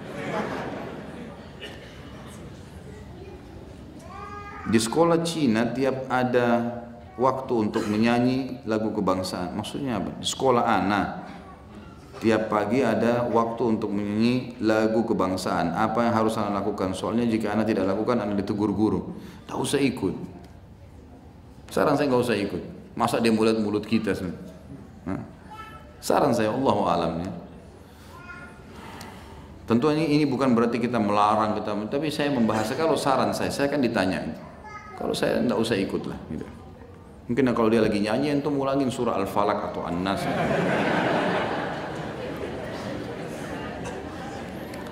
Lingkungan Anda kalau ada bayi baru lahir, suka dipakaikan bawang putih kering dengan peniti. Termasuk orang tua anak ketika adik anak baru lahir, apa yang harus anda lakukan? Bawang kering dengan peniti itu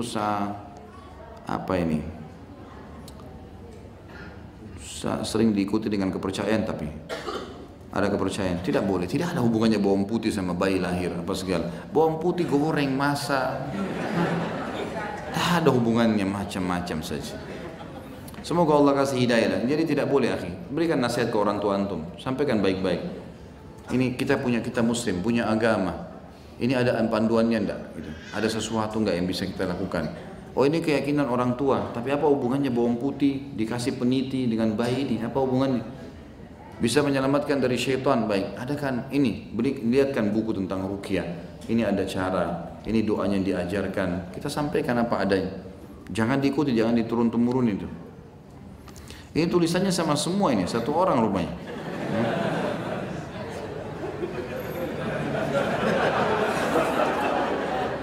Diborong semua ya.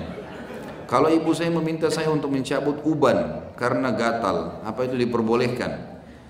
Sebenarnya kalau uban itu adalah fadilah dalam Islam. Ya. Nabi SAW menyebutkan di dalam hadis kalau uban itu adalah cahaya pada hari kiamat, akan menjadi cahaya pada hari kiamat. Sampaikan ke orang tua itu. Ya, kalaupun harus ada diubah, maka bisa diubah dengan warna lain, tidak usah dicabut.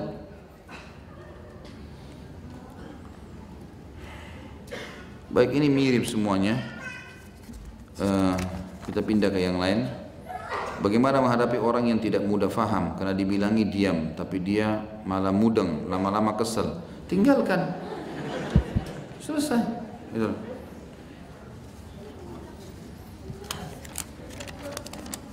Kalau sudah dijelaskan kepada seseorang, teman-teman sekalian, dan dia tidak mau faham atau tidak bisa faham, kita nggak punya kewajiban, karena ingkar mungkar dan amar ma'ruf yang wajib yang pertama saja. Selebihnya sudah hukumnya sunnah. Sudah pernah kita jelaskan masalah itu. Bagaimana jika bertawassul dengan ayat Al-Quran tapi digantungkan di atas pintu rumah untuk menolak bala?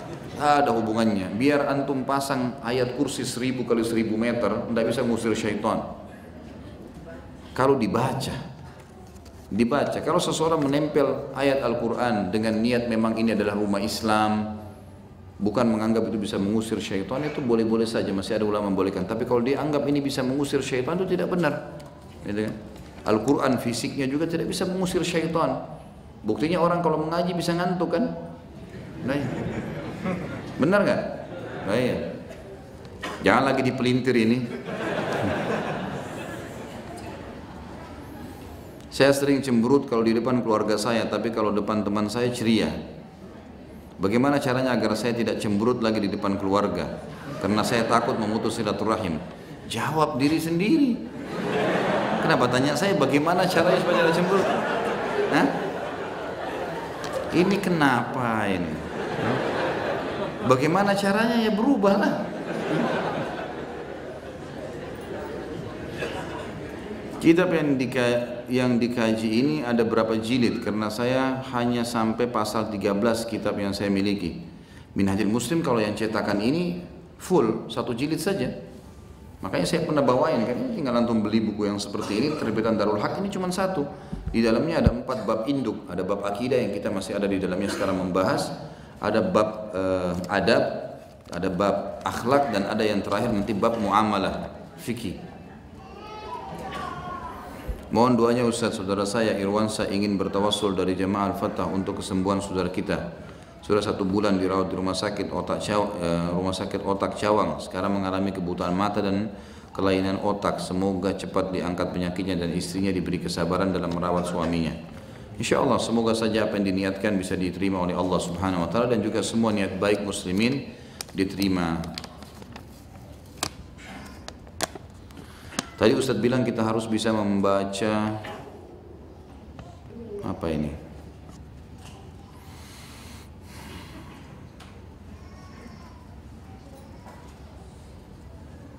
Allah, ma'adri hada. Saya nggak ngerti apa yang ditulis.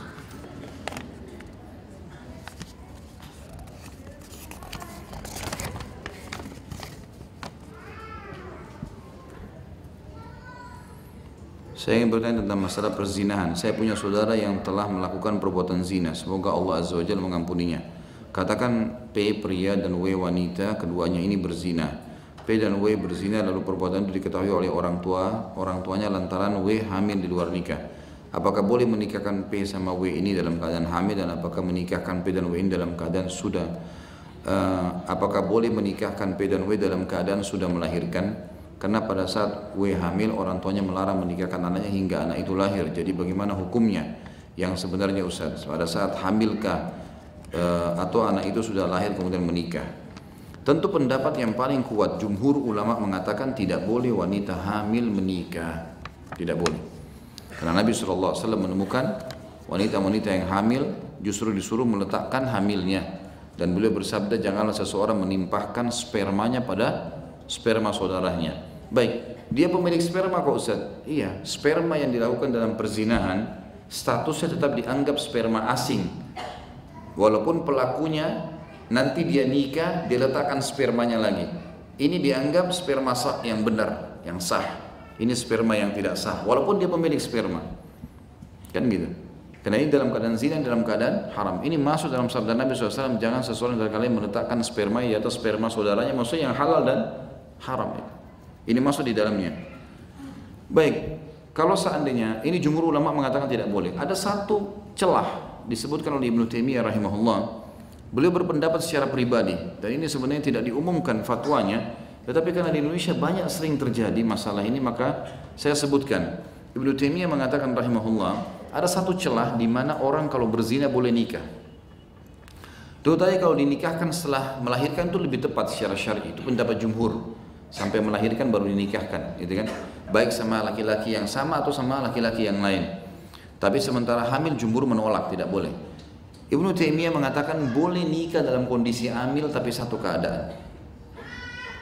Orang yang menikahinya adalah laki-laki yang sama dan dua-duanya taubat nasuha. Dua-duanya taubat nasuha. Jadi artinya betul-betul menyesali dosa itu. Mereka sudah janji sama Allah tidak akan mengulanginya, lalu mereka menikah. Ibnu Taimiyah mengatakan rahimahullah ini boleh dianggap sah. Karena ada hadis at-taubat tajubbu ma qablaha. Taubat menutupi dosa-dosa yang lalu, gitu kan? Maka ini dibolehkan orang ini karena sudah taubat menikah. Tapi kalau ada orang misalnya dia hamil di luar nikah, kemudian dinikahkan oleh kerabatnya atau orang tuanya, dan dia tidak pernah merasa zina itu adalah kesalahan, maka ini tetap tidak dianggap sah pernikahannya. Allahu a'lam. Bagaimana hukumnya orang-orang yang berdoa dengan harta, dengan hanya mendengar apa ini? Orang yang memimpin doa dan mengucapkan amin tanpa mengucapkan lafaz doanya sendiri. Boleh saja tentu. Nabi SAW sering kadang-kadang dalam peperangan, dalam keadaan tertentu berdoa kepada Allah SWT di khutbah kedua Jumat. Itu semua adalah doa. Dan kita dianjurkan untuk mengaminkannya. Amin artinya semoga Allah terima, gitu kan? Itu boleh-boleh saja. Allahu a'lam. Bagaimana hukumnya mendoakan orang yang meninggal atau tertimpa musibah dengan membacakan surah Al-Fatihah? Ini khilaf di antara ulama, apakah membaca Al-Quran itu akan sampai kepada orang mati? Itu khilaf di antara ulama, banyak ada yang mengatakan boleh, ada yang mengatakan tidak boleh, gitu kan? Tapi saya pribadi cenderung dengan pendapat yang mengatakan tidak ada. Karena belum ada hadis Nabi SAW secara khusus yang mengatakan misal Al-Fatihah untuk Hamzah, Al-Fatihah untuk Ja'far, ini semua adalah paman dan sepupunya. Tidak pernah ada riwayat masalah itu. Padahal sebenarnya bisa saja Nabi SAW sebutkan kan. Tapi ada ulama umumnya mengatakan bahwasanya semua amal soleh bisa sampai kepada orang mati. Allahu a'lam ya. Kalau saya ditanya pribadi, saya lebih berhati-hati. Saya pribadi tentunya ya, yang sifatnya memang juga pendapat jumhur ya, juga pendapat ulama ya. Bukan berarti saya pribadi ini berarti saya sendiri. Enggak, saya berujuk juga dengan pendapat. Kalau antum ketik di Google tentang masalah sampainya bacaan Quran untuk orang mati, antum dapat banyak perselisihan pendapat ulama kan. Nah pendapat itu ada dua, ada yang membolehkan, tidak membolehkan. Yang tidak membolehkan saya cenderung dengan pendapat itu. Karena memang dalil-dalil tidak ada yang sharih, yang jelas mengatakan bacalah Al-Fatihah untuk si fulan atau bacalah surah Yasin untuk si fulan, itu enggak ada. Tapi ada ulama yang mengatakan itu boleh, semua amal shalih masuk di istilah dengan amal shalih yang akan sampai kepada orang-orang mati. Allahu a'lam. Kalau saya pribadi sekali lagi mengikuti pendapat yang mengatakan tidak sampainya membaca Al-Quran untuk orang mati, kan? Tapi yang kita sudah jelas ada istighfar, berdoa untuk mereka, sedekah jariyah, ilmu yang bermanfaat disebarkan, haji dan umrah, yang sudah jelas-jelas ada dalilnya. Ya. Teman-teman sekalian, kita berjaga-jaga berada di sebuah lingkungan yang pasti aman, lebih aman dibandingkan kita berada di sebuah lingkungan bisa benar bisa salah.